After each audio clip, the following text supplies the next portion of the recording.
আমার স্ত্রীর এজমার সমস্যা আছে, রাতে ফরজ গোসলের সময় তার খুবই সমস্যা হয়, এমনকি গরম পানি দিয়ে গোসল করলেও সাথে সাথে ঠান্ডা লেগে খুবই সমস্যা দেখা দেয়। এক্ষেত্রে ফরজ গোসলের সময় মাথা না ভিজিয়ে পুরো শরীর ভালোভাবে ধুয়ে ফেললে কি গোসল হবে? ফরজ গোসল রাতে না করে ফজর নামাজের আগে ফরজ গোসল করে নামাজ পড়লে নামাজ হবে কিনা, আর রাতে উযু করে পবিত্র হয়ে ঘুমালে গুনাহ হবে কিনা? আমার কাছে একজন মানুষ টাকা পেত, সে মারা গেছে, এখন আমার করণীয় কি? অনেকেই আছে যারা স্ত্রীর সাথে মনোমালিন্য হলে বলে তোমাকে রাখবো না বা রাখতে চাই না, এরকম কথা কি স্ত্রী তালাক হবে? সৌন্দর্যের জন্য যদি নখ রাখি তাহলে কি নামাজ হবে? চলুন এরপরে আপনাদের প্রশ্ন উত্তরের যে আলোকিত বহু আমরা সেখানে প্রবেশ করি। ওবায়দুল হক আপনি লিখেছেন, আমার কাছে একজন মানুষ টাকা পেত, সে মারা গেছে, এখন আমার করণীয় কি? আপনি তার পরিবারের কাছে, তার বংশধরদের কাছে টাকা পৌঁছে দিবেন। তাদেরকে যদি পাওয়া না যায় তাহলে তার তরফ থেকে গরিব দুঃখী দান করে দিবেন, সব যেন তিনি পান সে আশায়। এমনি ইসহাক আপনি লিখেছেন, অনেকেই আছে যারা স্ত্রীর সাথে মনোমালিন্য হলে বলে তোমাকে রাখবো না বা রাখতে চাই না, এরকম কথা কি স্ত্রী তালাক হবে? রাখতে চাই না কিংবা রাখবো না এই শব্দ বললে তালাক হবে না। তোমাকে আমি ছেড়ে দিলাম বা তুমি চলে যাও, এই জাতীয় যদি বলা হয় তাহলে সেক্ষেত্রে সেটি তালাক হওয়ার মতো শব্দ। হোসেন আপনি লিখেছেন,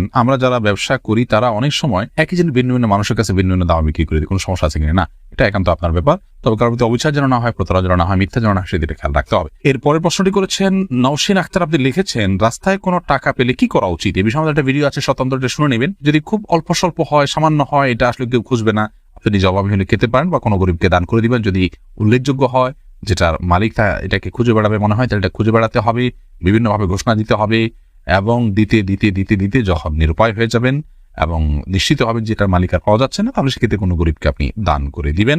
আর নিজে যদি অভাবী হন, অভাবগ্রস্ত হন, হকদার হন খাওয়ার, তাহলে নিজে খেতে পারেন। ফারজানা মিলি আপনি লিখেছেন, রঙিন বোরকা পড়লে গুনাহ হবে কিনা? কোনো অসুবিধা নেই, যদি সেটা এত বেশি চাকচিক্যকর না হয় যেটা অন্য দৃষ্টিকে বরং বেশি আকৃষ্ট করে, কম না হলে জায়েজ আছে। জাকিয়া খান নাসরিন আপনি লিখেছেন, আমার ছোট বাচ্চা ঘুমিয়ে থাকা অবস্থায় যখন আজান হয় তখন আমার মনে আসে যে আজান তাড়াতাড়ি শেষ হয়ে যাক, এমন কথা মনে আসলে কি আমার গুনাহ হবে? না, এরকম কোনো গুনাহ হবে না, কারণ আপনি আপনার শিশুর ঘুমের দিকে তাকিয়ে চাচ্ছেন যে আজানটা অল্প সময় যেন শেষ হয়ে যাবে। আপনি আজানের প্রতি কোনো বিদেশ থেকে তার বলছেন আমাদের নিয়ে বিদায়, এর কারণে আপনার ইমান চলে যাবে বা গুনাহ হবে, এরকম না বিষয়টা। খাদিজা রহমান আপনি লিখেছেন, বিয়ের দেনমোহর দিয়ে পরে বিপদের কথা বলে নিয়ে যাওয়া কি ইসলাম কি বলে? দেনমোহর দিয়ে বিপদের কথা বলে নিয়ে যাওয়া মানে বিপদ ছাড়া যদি আপনাকে প্রতারণা করে মিথ্যা কথা বলে নেওয়া হয় তাহলে এটা তো প্রতারণা, একটা হারাম কবিরা গুনাহ।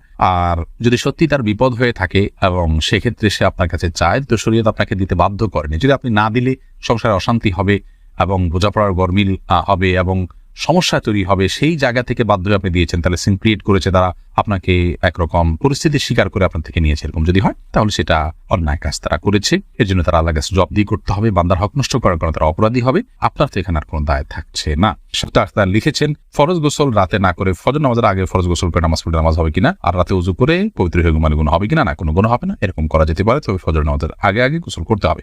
সামিউর রহমান আপনি লিখেছেন, আমার স্ত্রীর এজমার সমস্যা আছে, রাতে ফরজ গোসলের সময় তার খুবই সমস্যা হয়, এমনকি গরম পানি দিয়ে গোসল করলেও সাথে সাথে ঠান্ডা লেগে খুবই সমস্যা দেখা দেয়। এক্ষেত্রে ফরজ গোসলের সময় মাথা না ভিজিয়ে পুরো শরীর ভালোভাবে ধুয়ে ফেললে কি গোসল হবে? দেখুন, ফরজ গোসলে মাথা থেকে পা পর্যন্ত পুরো শরীর ধৌত করতে হয়, মাথাও ধৌত করতে হয়, চুলেও পানি পৌঁছাতে হয়, এটা ফরজ। বিধায় ফরজ গোসলের সময় মাথা না ধুলে কিন্তু ফরজ গোসল আদায় হবে না। প্রয়োজনে গরম পানি নিতে পারেন, গরম পানি ব্যবহার করার পরে চুল তাড়াতাড়ি শুকিয়ে নেওয়ার ব্যবস্থা এবং উদ্যোগ গ্রহণ করতে পারেন, তাতে আপনার সমস্যার সমাধান হলো আলহামদুলিল্লাহ। যদি তা না হয় তারপরে যেটি করতে পারেন তা হলো, চুলের যে বেনি আছে, বেনি না খুলে আপনার মাথায় পানি দিলে যদি চুলের গোড়াগুলোতে পানি পৌঁছে যায় এবং বেনি খোলা ছাড়া যদি তিনি 3 বার পানি দিয়ে দেন এবং পানি পৌঁছায় দেন চুলের গোড়া পর্যন্ত, তাতে তার গোসল হয়ে যাবে। এবং মুসলিম তার বিখ্যাত সে হাদিস এক্ষেত্রে আমাদের সামনে রয়েছে, নবী করিম সাল্লাল্লাহু আলাইহি ওয়াসাল্লাম অনুমোদন দিয়েছেন, এটুকু তিনি করতে পারেন। যদি এটুকু করলেও তার না হয় তাহলে সেক্ষেত্রে ফরজ গোসল যেন রাতে না হয় সেদিকটা খেয়াল করবে, যদি রাতের অসুবিধা হয়। কিন্তু আমরা ঠুনকো অজুহাতেই আপনার বলবো যে না তায়াম্মুম করে ফেলবো,